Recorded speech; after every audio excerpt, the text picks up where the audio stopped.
Okay, so if language evolved, if language is innate, then we would assume that there are genes for language. Probably very unlikely to be one gene, probably likely to be lots of them. Genes work in complex ways, and most research looks for people with genetic language disorders. So if somebody's got some kind of language disorder and it's innate, so they seem to have inherited the disorder, if we can find out what that gene is, then that might be a potential candidate for one of these many language genes. This was actually a family were found in the 1990s. Alice Gopnik found a family who lived in the Midlands in Birmingham in Britain, who became known as the KE family. And what they seem to have was a particular problem with what's called inflectional morphology. Now, there are two kinds of morphology in language, in linguistics. Morphology basically means the way that the shape of a word, morphology refers to shapes, the way that the shape of a word is changed, sound of a word is changed, to reflect something about that, something that's changed in that word, the particular role that that word is playing in a sentence. Inflectional morphology is one kind of morphology. That's the way that we change a word to reflect tense, agreement, all these kind of things. So we'll say walk is the root word, but we might say I was walking in the park. Yesterday I walked to work. He walks every day. To say what kind, how that is particularly working out in time, when it was done, how it's being done, and so on. Other form of morphology is what's called derivational morphology, and this is the way that words are changed to derive new words. So microwave is one word, and we might create the new word which has been created. It's microwavable, which is the ability of something, usually food, to be microwaved. So that's the way that we're making new words out of old words. So Google started off a noun, and then it became a verb, and then if you did something with Google yesterday, you may say I Googled something. So we see that derivational morphology creating new words, verbs from nouns, but then also inflectional morphology showing that something happened in the past tense. The problem that they had was this inflectional morphology. Might be made clear when you see some examples, which I'll show you on the next slide. Its prevalence is about 70%, but it's not entirely sure. It's probably the case that specific language impairment, or SLI, has different kinds of disorder. A bit like some people have argued with schizophrenia, that maybe what we're looking at in schizophrenia isn't one disorder, but many disorders which have similar but slightly different symptoms. Some people have this very genetic form of disorder with these problems with inflectional morphology. Other people have slightly different kinds of specific language impairment, and it's probably the case that this kind of SLI that the KE family had is much less common. Maybe less than 1% of people have this particular kind of disorder. Just to make a point, despite its name, it's not specific to language, and the fact that other problems seem to be seems to be manifest in people who suffer from this. For example, working memory problems, and also sometimes people have argued that there are certain kind of problem-solving difficulties and memory problems. But the main effect is certainly language. These other effects are more subtle. It seems to have a genetic cause, and the way it's inherited, we know now it's autosomal recessive. Recessive meaning we need 2 copies of it to develop the disorder, and the gene, and autosomal means it's not on the sex chromosome, so it's on the other chromosomes. This is an example of the kind of speech that the KE family would produce. It's a flying finches they are.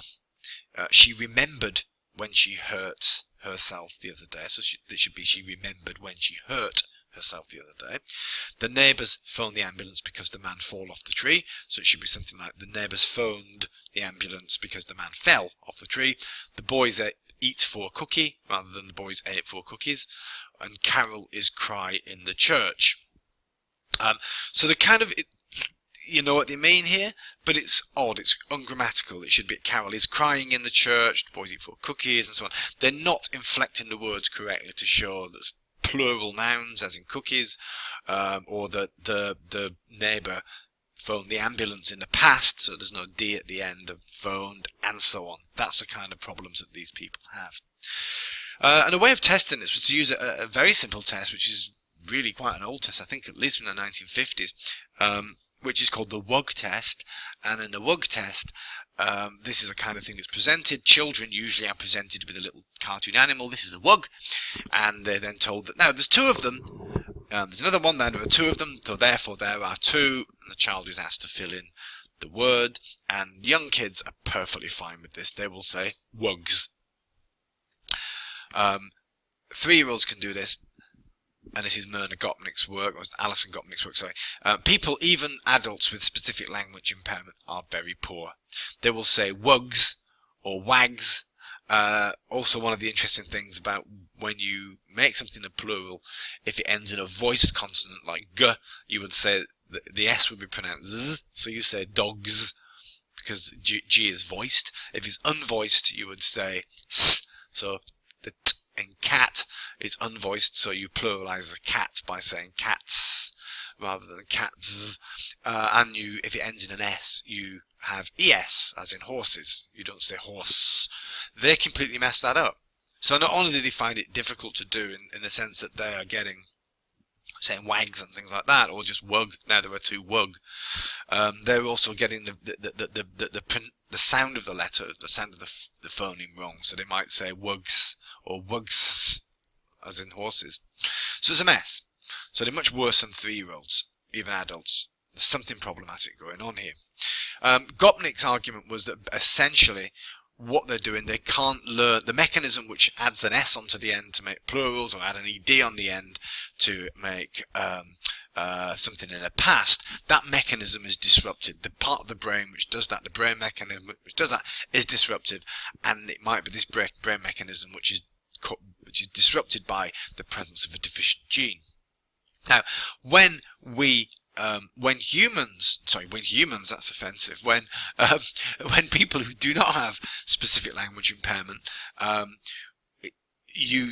inflect verbs and nouns to show past tense and plurality, the way it seems it works is that we have the word walk stored somewhere in our mental lexicon, but we don't have walks or walked or walking stored anywhere. We just have walk. We change that word walk to walked or walks or walking simply by rule. We have a rule which adds ing or s or ud onto it in order to inflect that to tell you how you're doing it. But you don't have walk stored. Now, if you have irregular verbs, we need to store all of them. There's no rule that will allow you to generate people from person. This should say irregular verbs, not regular verbs and nouns, sorry, this heading. There's nothing which can allow you to generate Doug from dig, or sang from sing, or song from sing, or sing from song, or whatever. So we have to store all these separately. So we have walks, but none of the past tense plurals. But for regular verbs and irregular verbs, irregular verbs and irregular nouns, we have to store them in every single form. Person, people. So we have person stored somewhere and people stored somewhere. How do we know? Well, there's a really nice experiment by Peter Gordon, who've got 3-year-old kids, and kids love doing this. What do you call a monster eats mice? Which is an irregular form. Some people say mouse eater, some kids say mice eater. Try this yourself with friends. If you say, what do you call a monster that eats rats? Nobody says a rat eater. Similarly with what do you call a monster that eats people? Some people say person eater or people eater. What do you call a monster that eats dogs? Nobody say a dogs eater. They always say a dog eater. Why? Because when you are asked to generate this, you have got nowhere in your brain stored the word dogs, just the word dog. So you grab the word dog and bring it up and stick that out. But you have got the word mouse and mice because they're irregular, and you have to store them because you can't generate mice from mouse. So this is why people can give both answers for the irregular forms, because they have both words stored, people, person, mice, mouse, but they only have the word dog stored for the regular form. So they don't produce dogs eater because we don't bother compounding it, adding the S on the end, because we only do that when we want to show that there's two of them or whatever. What happens with SLI people? They will say rat or rats eater. and it's been argued, and this is van der Lely and Ullmann's work, it's been argued that the reason for that is that people with SLI have to store the word rat and rats separately at the level of the word. They have the word rat and the word rats stored. We do not. We just have rat and then the rule, because their rule is faulty. So that's a nice explanation for it. There's something about the difficulty forming rules, and this is why they're getting confused. They're getting these, using the words, the wrong words. And this is work again showing that this is the inability to correctly give the correct tense. Participants are given items such as every day I walk to school, yesterday I, and it should be walked to school, and we can see here that impaired people in 5 different languages here are much worse than controls. Okay. So it's been suggested that one of the reasons for this is that the defective gene, which is interfering with this compounding process, this process of doing inflectional morphology, is caused by a single gene which has now been identified on chromosome 7, is called FOXP2. And genetic research on here, and if we can see down the bottom here, you can't quite see it, but if you get the slide out, what we find is that humans here, this is basically an evolutionary tree here. Each of these big grey bars here represents a significant mutation. Now, what we'll notice here is that in a common ancestor with the mouse, which is the bottom one here, mice have, you can just see it, 1 mutation. Rhesus monkeys are the same as the common ancestor of mice. Orangutans had a mutation. Gorillas haven't, nor have chimpanzees, but humans have had 2 mutations in FOXP2.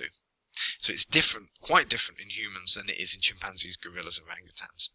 And it's possibly the case that mutations in these genes, it's been argued, which is one of the factors that has led to the evolution of language. The gene reached its current state in humans something like 150 years ago, and it has many effects. It doesn't just affect language, it affects muscular dexterousness, it affects verbal IQ, spatial IQ, lung development, but it also seems to have a particular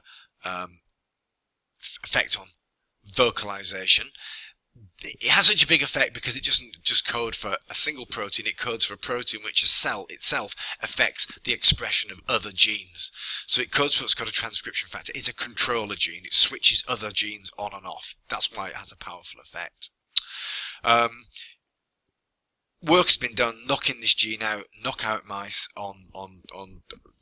work can be done on mice where you knock this gene out. It's called knockout mice. These mice show reduced or absent ultrasonic vocalization, so that it does seem to disrupt vocalization in other species too.